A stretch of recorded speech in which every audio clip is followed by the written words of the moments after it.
Hey everyone, welcome to another deep dive with us. It's great to be here. Today, we're going to be looking at hope, Oh, and more specifically, the concept of hope in Psalm 20. okay. So this is a royal psalm, Right. which is traditionally used when a king's going into battle. Oh, wow. Yeah, so High stakes. yes, super high stakes, and we're using Don Baker's book, Hope, as our guide today. Excellent. So hopefully we'll be able to unearth some insights for your life. It's amazing how these ancient texts can still speak to us today. Yeah, for sure. So Baker breaks down some of the main themes in this psalm, and the first one is God's protection and support. Okay. And we see this right from the very beginning in verses 1 and 2. There's a plea for help during times of distress. Right away. Right away. And what stands out to you in these verses? Well, the words sanctuary and Zion, I think, are super crucial here. Okay. They're not just talking about physical places, where you can hide, but about something much deeper Okay. that symbolizes God's presence and power to deliver. So it's like a spiritual fortress. Exactly, like a spiritual fortress you can always access. Okay, so it's less about finding like a safe room somewhere Right. and more about tapping into a source of strength that's always with you. That's a great way to put it. Okay. Yeah. And this idea, it appears all throughout the Bible. Mhm. Psalm 46.1 calls God our refuge and strength and ever-present help in trouble. Mm-hmm. Isaiah 41.9 echoes this, telling us not to be afraid because God is with us, our God. So it's like having a divine safety net. Absolutely. Ah, Always there to catch you. I love that imagery. Yeah. So I can see how this idea would be comforting, especially when you're feeling overwhelmed. We all face battles in life, whether it's work stress or relationship issues or just the daily grind. That's so true. So knowing that there's a constant source of support can make a huge difference. It can. And it speaks to that human need that we all have for security, Yeah, that longing for something bigger than ourselves to lean on. totally. Yeah. Okay, so we've got this concept of God as our protector. Right. But Baker also digs into the idea of offering and dedication. Okay. In verse 3, it mentions the king's sacrifices, but it's clearly about more than just physical offerings, right? Yeah, you're right. It goes way deeper than that. Okay. It's really about the king's heart. Oh, right. His complete devotion and reliance on God's favor. So he's saying, I'm putting everything on the line. Yes, exactly. Yeah. He's completely trusting. Okay, so it's not just about going through the motions or offering empty gestures. No. It's about a true inner commitment. Absolutely. But how does that translate to our lives today? Because we're not making animal sacrifices anymore. Right. That's a great question. And that's where it gets really, really relevant. Okay. For Samuel 15.22 reminds us that to obey is better than sacrifice. Okay. So it's not about bribing God with gifts. Right. It's about aligning our actions with his will. So our actions become the offering. Yes, exactly. Our offering today is really how we live, Okay. how we treat others, how we reflect God's love in the world. That makes so much sense Yep. in a modern context. Hebrews 13.15-16 actually calls it a sacrifice of praise and good deeds. So our lives are the canvas, Yes. and our actions are the brushstrokes, I love that. That's a beautiful image. creating this masterpiece Yeah, of faith. It's about walking the walk, not just talking the talk. Yeah, for sure. True faith is expressed through a life lived in service to others. Okay, so we've got God's protection. Yeah. We've got this importance of genuine dedication. Right. But Psalm 20 doesn't stop there, does it? No, it does not. It feels like things are about to get a little more interesting. It does. It picks up the pace. Okay. Because now we get to the part where the psalm shifts to this unwavering confidence in God's ability to grant victory. Okay, now we're talking. Yeah. This is where that battle-tested hope really kicks in. Exactly. It's not just wishful thinking. Right. It's this deep-seated conviction Yeah. that God's got this. What's the catch, though? The catch, or rather the really crucial point here, Okay.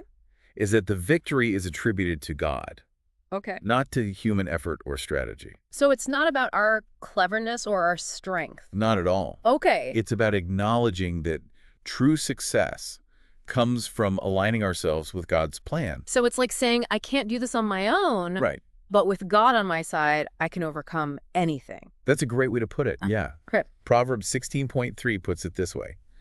Commit to the Lord whatever you do, and he will establish your plans. So it's about surrendering control. Yes, And trusting God's plan is better than ours. absolutely. Even when we don't understand it. Okay, but what about those times when we feel completely overwhelmed? Yeah. Like we're facing impossible odds. Right. Does Psalm 20 have anything to say about that? It does. It addresses that head on. Okay, tell me more.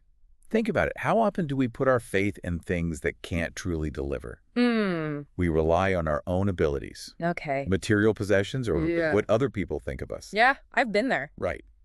But these things, they're fleeting. Right. They're unreliable. Like building your house on sand. Exactly. Yeah. And that's where verse 7 comes in. Okay. This is the part of Psalm 20 that I think has become so iconic. Okay. Some trust in chariots and some in horses, but we trust in the name of the Lord our God. Wow, that's a powerful image. It is. It's like, forget the fancy gadgets and strategies. Yeah. My faith is in something much bigger. Absolutely. But what do those chariots and horses represent? They symbolize military might, Okay. human reliance on power and resources. Back then, those were like the ultimate weapons. Oh, yeah. Symbols of strength and dominance. But the psalm is making it clear that true security comes from God alone, It is. not from anything we can create or control. That's right. So it's a call to shift our focus from what we can control to who we can trust. Yeah. It's recognizing that our true strength lies in our relationship with God, I love that. Yes. not in our possessions or achievements. Beautifully said. And to really understand the consequences of misplaced trust, we can look at Isaiah 31.1. Okay. It warns against relying on worldly power. Using the example of Egypt, which was seen as a symbol of strength and authority, Okay. the verse says, "Woe to those who go down to Egypt for help who rely on horses." Powerful. It's a stark reminder that true strength doesn't come from aligning ourselves with worldly powers. It doesn't. It's about aligning ourselves with God. Yes. So it's not about denying the practical things we need to do. Right. It's about recognizing that our ultimate hope and security lie in something beyond ourselves. Absolutely. We can use the tools Yes. and resources that are available, Of course. but we shouldn't mistake those for the source of our true strength. That's so important. And, perhaps the most inspiring example of this comes from Zechariah 4.6. Okay. It says, "Not by might nor by power, but by my spirit, says the Lord Almighty." This completely reframes the idea of victory. It does. Because it's not about brute force or clever strategies. Right. It's about allowing God's Spirit to work through us. Yes, empowering us to achieve what we could never do on our own. I love that. Is a beautiful verse. It's like God saying, relax, I've got this. Yes. Exactly. And that's the kind of hope that can get you through anything. It's not ignoring the challenges, Right. but it's facing them with confidence, knowing we have a divine partner. Fighting alongside us. Yes. Yes, I love that. Okay, so we've talked about God's protection, Right. the importance of genuine dedication, Yes. the power of trusting in God over worldly resources. Absolutely. But Psalm 20 doesn't end there, does it? It doesn't. It keeps going. Okay. What's the final piece? What's this blueprint for hope? Well, after all the declarations of trust, Okay. reminders of God's power, Yeah. the psalm ends with this very direct and heartfelt plea. Okay. Save us, Lord our God, and answer us when we call. So after all that buildup, Mm-hmm. it comes down to a simple but powerful prayer. It does. It's like saying, I've done my part, God. Now I'm putting my trust in you to do yours. That's a great way to put it.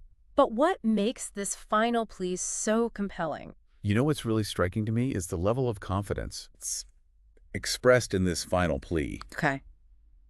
The psalm just assumes that God will respond. It's not a desperate plea. Okay. It's an expectant one. So it's rooted in the belief that God is faithful. Exactly. He's going to answer our prayers. He will.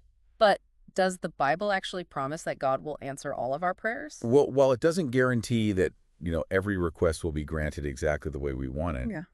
it does assure us that God is attentive to our prayers and desires to respond to our needs. Okay.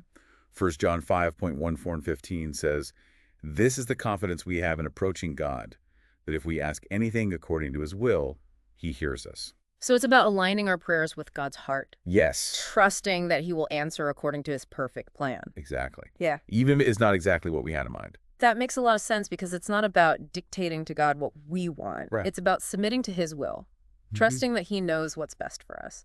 Absolutely. But I'm curious, have you ever experienced this in your own life? Like those moments when you prayed for something specific and felt like God really came through for you? Absolutely. I think we all have those stories. Yeah. Those times when we felt God's presence and intervention Yes. in a really tangible way. And those experiences can be so powerful. They are. They strengthen our faith. Yeah. They fuel our hope. They remind us that God is not this distant, uncaring deity. Yeah. He's deeply involved in our lives. He wants to be in relationship with us. Yes, he does. And for me, those personal experiences are what make these ancient scriptures come alive. Me too. It's one thing to read about it, Right. but when you actually feel God's presence in your own life, Yeah. it becomes so much more real. It's like the difference between reading a recipe and actually tasting the meal. Exactly. Those experiences remind us that God is not just a character in a book. Right. He's a living, active presence in our lives. So the psalmist clearly understood this. Oh, yeah. Because Psalm 20 points us toward this incredible assurance of God's constant care and attention, even when we don't feel it. Even when we don't. What is this final assurance? Well, it's actually not from Psalm 20 itself, Okay. but from another passage that I think perfectly captures the message of this psalm. Okay. It's Psalm 34.1-7, and it says, "The righteous cry out, and the Lord hears them. He delivers them from all their troubles." Wow. It's a powerful reminder that God is always attentive to his people's cries Yeah. and is ready to act on their behalf. So knowing that God is always listening, He Mhm. cares about what we're going through, Yes. that's such a source of comfort and strength. It is, and it brings us back to that core message of Psalm 20. Okay. Even when we feel surrounded by enemies, Yeah. even when our own strength fails us, Yes. we can always find hope and security on God. We can. He is our refuge, our protector, our ultimate source of victory. Okay, so we've covered a lot of ground. We have. We've talked about God's protection, the importance of genuine dedication, the Yeah. power of trusting God over worldly resources, and the assurance that God hears and answers our prayers. That's right. But I have a feeling Baker has some final takeaways that tie all of this together. He does. He does. He focuses on a few key reflections Okay. that really capture the essence of Psalm 20 and its relevance for us today. Okay. The first one is the concept of God's sovereignty. Okay, tell me more about that. What does it mean to believe in God's sovereignty? It means recognizing that ultimate success and rescue are in God's hands, not ours. Okay. It's about surrendering control. So we're not just sitting back doing nothing. Right. We're acknowledging that we're not in the driver's seat. Exactly. We're co-piloting with God. Yes. Trusting his navigation skills, Even when the road ahead seems uncertain. even when it does. That's a powerful perspective shift It is. because it takes the pressure off of us to have all the answers. It does. It allows us to rest in God's wisdom and power. Yes. But how does this idea of surrendering control actually play out in our lives? That's a great question, and it leads us perfectly into the next part of our deep dive, where Oh, we'll explore the practical implications of living with this kind of radical trust. okay. I'm on the edge of my seat. Yeah. Until then, listeners, hang on to that sense of hope and anticipation. We'll be back soon to delve deeper into the transformative power of Psalm 20. Welcome back to our deep dive into hope. Yeah, We're unlocking the wisdom of Psalm 20. it's powerful. It is, and we were just talking about God's sovereignty, Right. what it really means to surrender control. Yeah. And that can feel kind of daunting, Oh, it can. Especially in a world that tells us, you got to have it all figured out, be in charge. Yeah, you got to be in control. Yeah. So if we're not supposed to be in complete control, Right. how does surrendering to God actually work? Yeah, that's a great question. I think it starts with recognizing that we're not God. Right. We don't have all the answers. We Did can't you- predict or control every outcome. And it's hard to admit that it is. But surrendering to God means acknowledging our limitations, Okay. placing our trust in a power greater than ourselves. So it's like admitting that we're not the best driver Okay. and handing the wheel over to someone who knows the way That's a great analogy. much better than we do. Yeah, I like that. And just like a good driver, God has a much broader perspective. Okay. He sees the road ahead, the potential hazards, the ultimate destination, even when we can't. So surrendering to him Yeah, means trusting he's guiding us in the right direction, that's right. even when the path isn't smooth or easy. Even when it's bumpy. But it's not about being passive, right? Well, not at all. We're not just going to sit back, let God do everything, No. take a nap in the back seat. Right. We still have to participate. Okay, so it's about active participation. Yes. We still make choices, Uh-huh. set goals, Right. we put in the effort, We do the work. but instead of trying to force our own will, we seek God's guidance. We do. In every decision. Asking for his wisdom and strength to navigate those challenges? Yes, because let's face it, we need it. We do. So it's more like a dance Okay. than a dictatorship. I like that. We're partnering with God, We are. following his lead, Yes. trusting that he'll make up for our missteps. He will. Keep us on track. Yeah, and that brings us back to this concept of prayer as a weapon. Okay. It's not just about making requests. Right. It's about communicating with God, Okay. aligning our hearts with his will, and tapping into his power and guidance. So it's like having that direct line Yes. to the ultimate strategist. You got it. The one who sees the whole battlefield. He knows the best way to achieve victory. He does. This makes me think about the king in Psalm 20 Uh-huh. going into battle. Imagine the pressure. I know. I can't even imagine. But instead of just relying on his military might, Right. he starts by praying. That's right. Asking for God's help. He's asking for guidance. Yeah, That's a powerful lesson for us. it is. Because no matter how big or small our challenges are, Right. prayer should be our first response, It should be. not our last resort. Not a panic button. Yeah, it's not about reciting memorized words Right. or following a formula. No. It's about having that honest, Yes. heartfelt conversation with God, That's it. expressing our fears, our doubts, our hopes. That's what he wants to hear. We're acknowledging our need for his help We are. and for his guidance. And the amazing thing is, What's that? God always hears those prayers. Always. Always. He may not always answer in the way we expect or on our timeline, Okay. but he always responds in a way that is for our ultimate good. And that's where true trust comes in, It is. because it's believing that God knows what's best for us, Right. even when we don't understand his plan Even when we don't. or his timing. Yeah, and true trust goes beyond simply believing that God exists. Okay. It's about believing that he is good, Yeah. that he loves us unconditionally, Mm. and that he's always working for our benefit. Even when things seem difficult Yes, even when things are hard. or unfair. Yes, and that can be so hard to maintain, It is. especially in tough times. When we're facing those tough times. Yeah, doubt creeps in. Yeah. It's easy to question if God really cares Ah. or if he's even listening. Yeah, we're human. Yeah. Doubt is a natural part of the faith journey. Okay, so how do we not let those doubts paralyze us? Yeah, how do we strengthen our trust when our own faith feels shaky? That's the question. Well, there are so many ways to nurture our relationship with God, Okay. deepen our trust in him, Okay. spending time in prayer, reading scripture, meditating on his promises, Okay. connecting with other believers who can encourage and support us. So it's like building a muscle. Yes, it is. The more we exercise our faith, The stronger it gets. the stronger it becomes. And as our trust in God grows, Okay. so does our capacity to experience hope, Even in the midst of challenging circumstances. even in the middle of the storm. So it's not a fleeting feeling, this No. hope. Yeah. It's not wishful thinking. Right. It's this deep-seated conviction. That no matter what we're facing, Yeah. God is with us, God is with and he's working everything together for our good. It's like having an anchor that keeps us grounded Yes, in the midst of those stormy seas. that's a great way to put it. Yeah. And that anchor, that source of unwavering hope, Yeah. is rooted in the belief that God is sovereign. Okay. He's in control.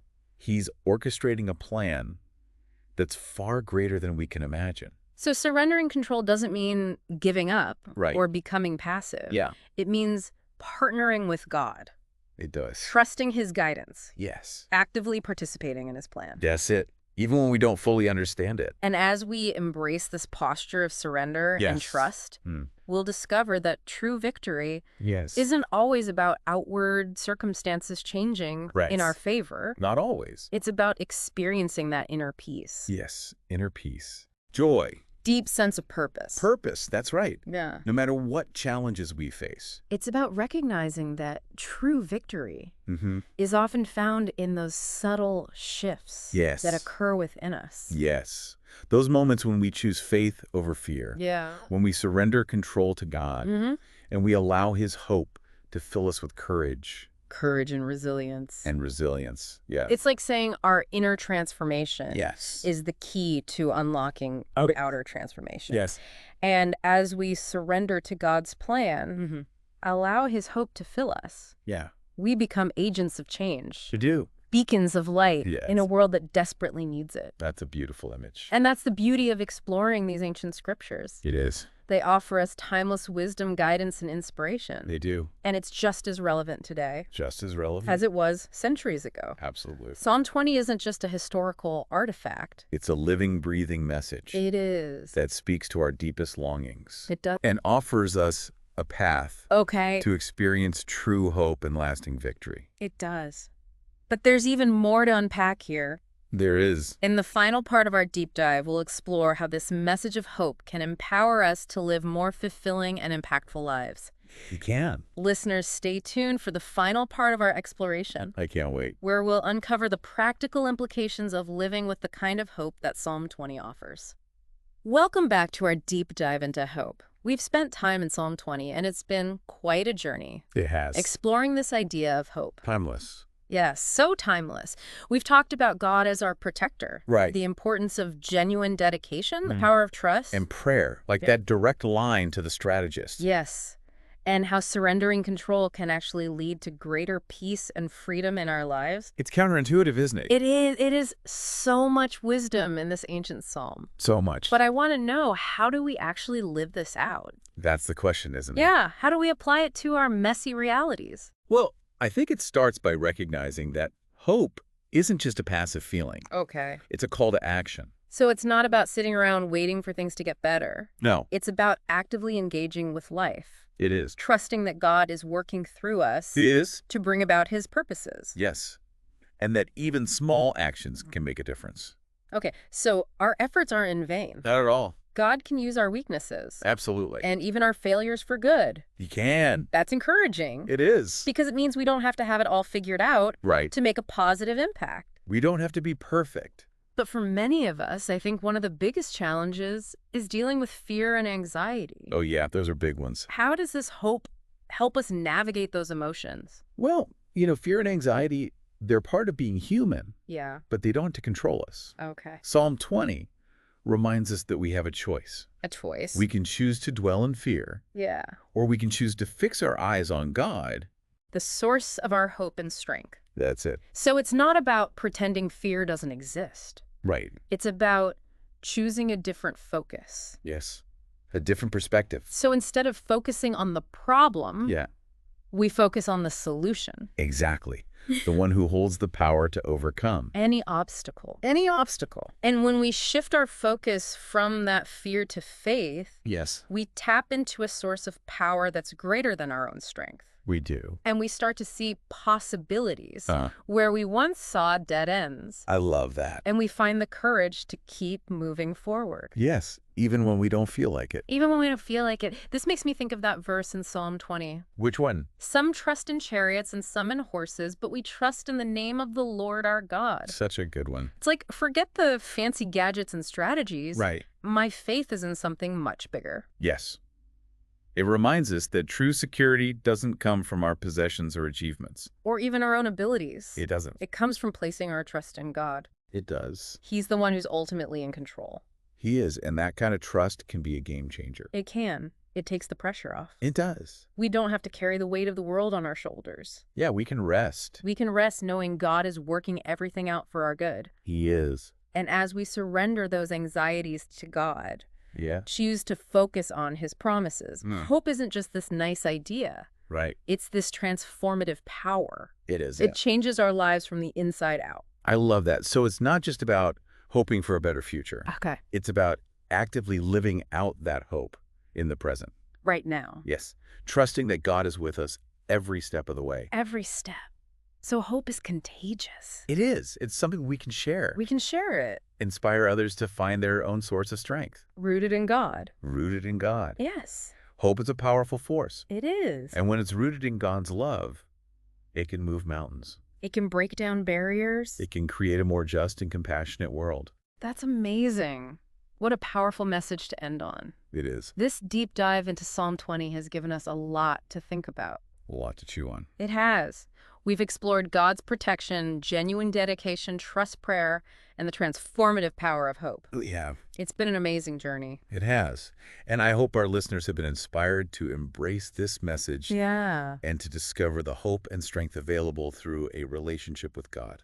Thank you so much for joining us today. It's been a pleasure. Listeners, we encourage you to revisit these insights. Yes. Reflect on how they resonate with your own experiences. Mm-hmm. Allow the wisdom of Psalm 20 to guide you It's powerful. on your journey of faith and hope. It is. And until next time, may you find peace, strength, and unwavering hope in the presence of the Almighty.